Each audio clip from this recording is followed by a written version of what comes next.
Nurses at Genesis Hospital are on strike, saying they're fighting for patient safety. We take you to the picket line. Plus, how you can support breast cancer awareness by watching the football game. And number 1 Jackson Dosh is living his dream underneath the Friday night lights. DTV News starts right now.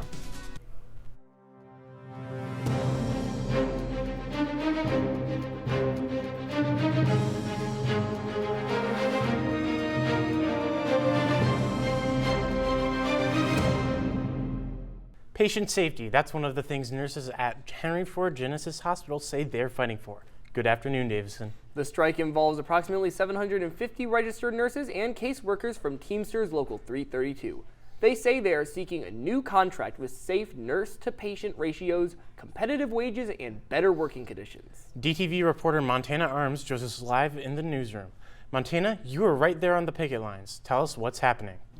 Nurses have been on strike since the beginning of September, standing strong against Henry Ford Health, leading them to stay day and night outside fighting for what they believe in. There have been dozens of bargaining meetings between the union and the hospital since negotiations started back in April, but they have yet to agree on any terms. Teamsters nurses at Henry Ford Genesis Hospital have taken to the picket lines on the side of Holly Road in Grand Blanc Township for nearly 3 months. They say they are fighting for better working conditions, and it's not just for themselves, but also for their patients. We are here because that's our calling in life, is to take care of patients and save their lives and make them healthy. The main sticking point for the strike is nurse-to-patient ratios. The union says the ratios are too high.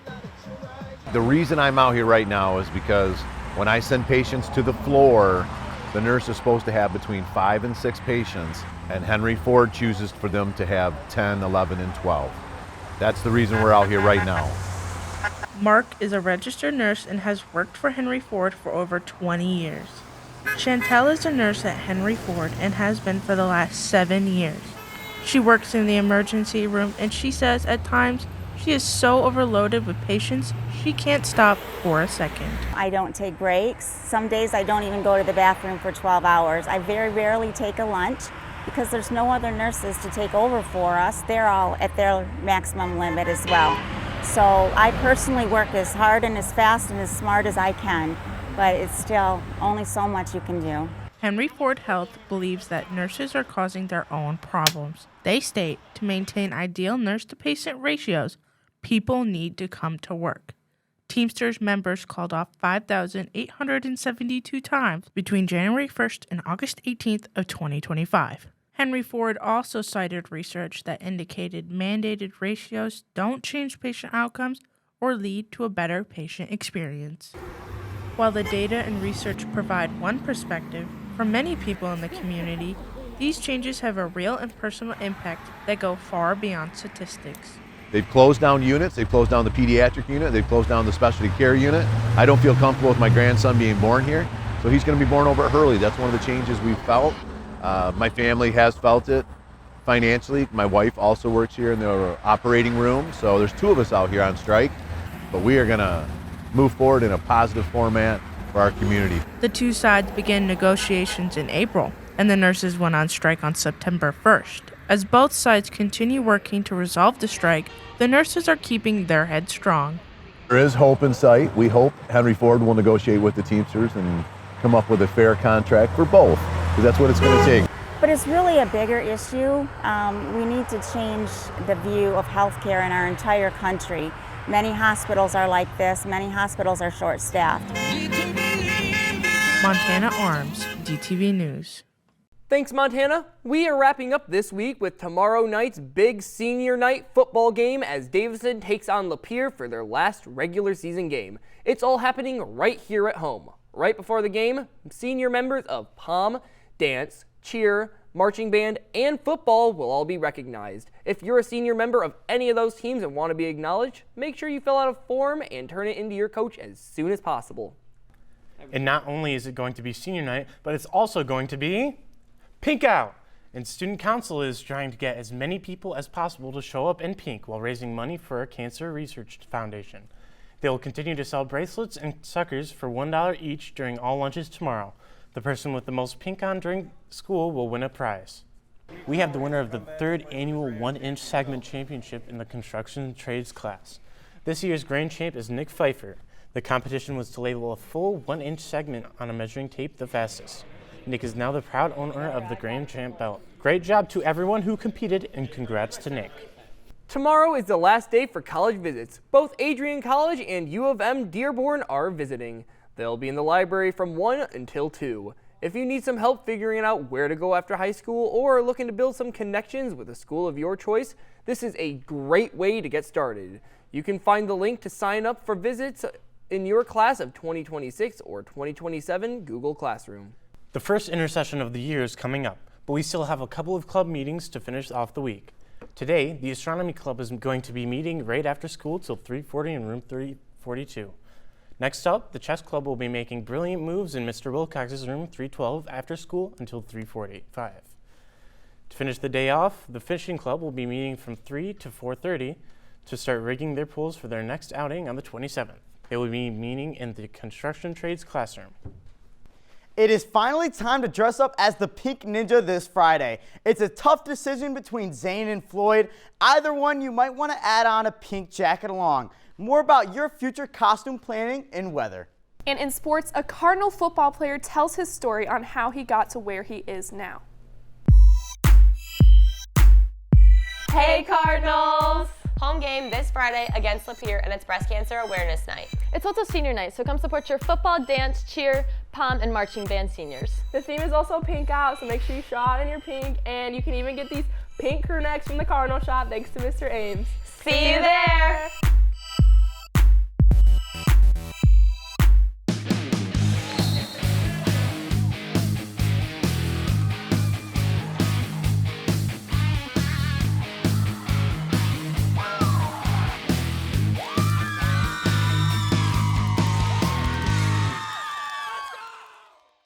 With senior night for the football team being tomorrow, there's one player in particular this night means a lot to, senior Jackson Dosh. And the opportunity to play Davison football means more to him than you may think. Being the quarterback is not just a passion of his, but a lifelong dream he has had since he was a kid. And now that he has this position, it's not just about personal glory. He has his eyes set on something bigger.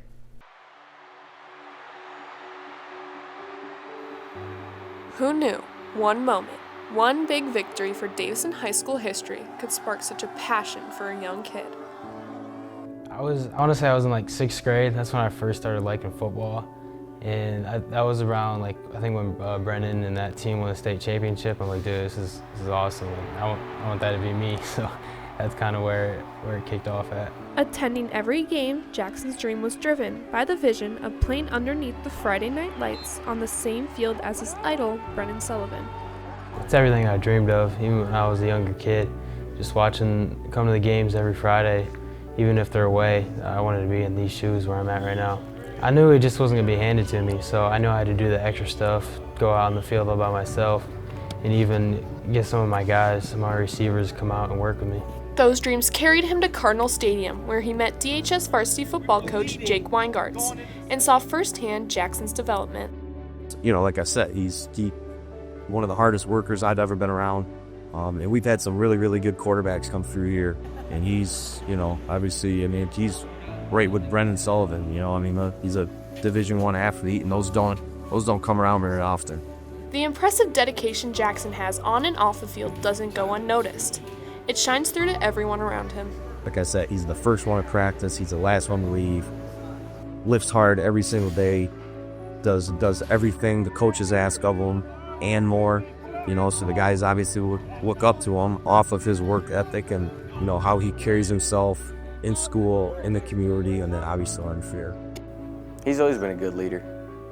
He's never been too loud, but he's definitely been a lead by example type of guy. I mean, he's always doing the right thing. He's never slacking off. Like, you never see him just, hey, what are you doing? Oh, I'm going through the motions. Like, you never see that with him. He's always on top of his game. Jackson adapted his mentality to lead by following in the shadows of NFL star Tom Brady. Kind of just like watching these great quarterbacks when I was growing up. They always, like Tom Brady, he always talks about like the mental stuff, like part of the game, not just all physical. Like, he was a 5th round draft pick. Wasn't the most athletic, but he could he could lead, and he was great mentally. Jackson's ability to lead on the field creates strong bonds off the field as well. And it's in these relationships where the truth comes out about his drive to win. Oh, I mean, I love the kid to death. I've been playing with him since I was in probably 5th grade, and we've just had a great relationship ever since then. Yeah, I mean, we were talking on the phone the other day, and we were just like, dude, I've never wanted something more bad in my life. And now it's Jackson's turn to strive for that one moment that made him discover his passion. I want to bring a state championship to Davidson. That's my goal.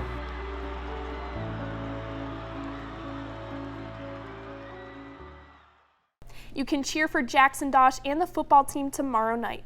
And when you think of Cardinal football, you may see maroon and gold, but tomorrow the Cards are adding pink into the mix. Pink Out and Senior Night are tomorrow against Lapeer Lightning, and for the past 4 years, Davidson has flew against the Lightning, taking huge victories with over 20-point leads. Make sure to show up and show out in all pink to support your Cards and seniors on your last football game of the regular season. But if you can't make it out or don't feel like braving the cold temps, DTV will be streaming the game live. You can watch it on our Charter Channel 191 or on our YouTube channel DTV News. If you haven't downloaded our app yet, go ahead and do that so you can catch the game live. DTV can be found on smart TVs, Roku, Apple, and Fire, or right on your iPhone or Android. You may have heard that the volleyball team has been on fire this season, but it's not been just this season, it's been the past 3. Yesterday, the Lady Cards traveled to Mount Pleasant to face off for the SVL title, and these girls were not going to travel an hour and a half to lose. They absolutely dominated the Oilers, winning 3-0. They are now number 1 in the SVL for the 3rd year in a row. Now the ladies are moving on to round 1 of the districts on November 3rd.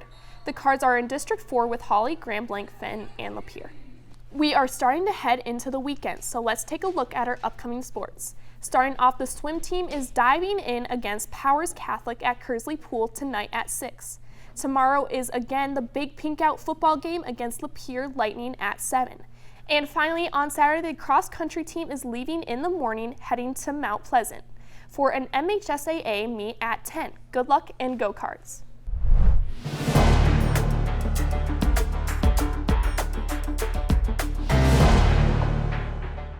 What's up, DHS? I'm falling in love with fall again. I love driving down Oak Road and seeing all the pretty leaves and relaxed weather. Let's see how actually relaxed it's going to be.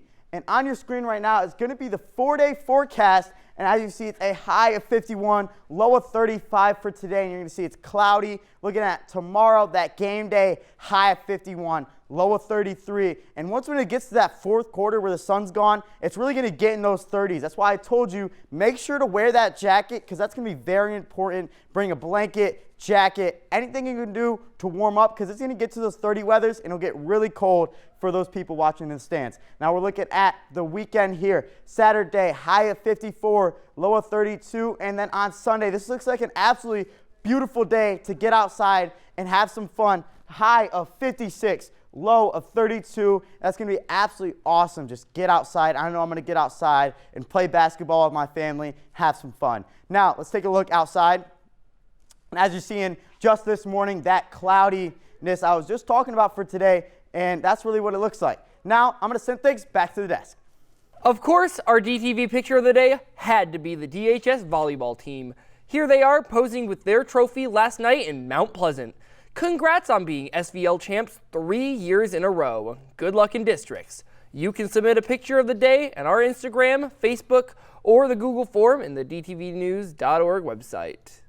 What are you guys most excited for tomorrow? Because I'm most excited to see that sea of pink in the stands. Yeah, I'm excited for everybody to be showing up and supporting our Cards, but I'm also really hyped for doing camera work. I love being on camera. It's an art form. It's my favorite form of art. I am very excited for not only am I doing play-by-play for the first time, but it's also my senior night for POM. And every single year we're always so cute. Like we got our little cute pigtails with our little like painted pink tips with like our hair tips. How does and that we always work? have like How does it work being on the two things at once? Yeah. Well, I'm just a multitasker. I always have to multitask. I have POM and I do sideline reports most of the time. So it's just me. Gotta do it the whole time, you know? Yeah. Mm-hmm. Yeah, I know that I'm just most excited to watch our team get out there and just dominate. Lapeer has not been great this season, so I honestly think our team's going to absolutely lock in and crush these guys. And I'm just happy to watch a Davidson win. What a blowout. And we're going to be going into the playoffs, and that's just exciting. So this game's going to be really fun to watch, and that's it from us, Davison. And have a great weekend, Cards. Hope to see you tomorrow night.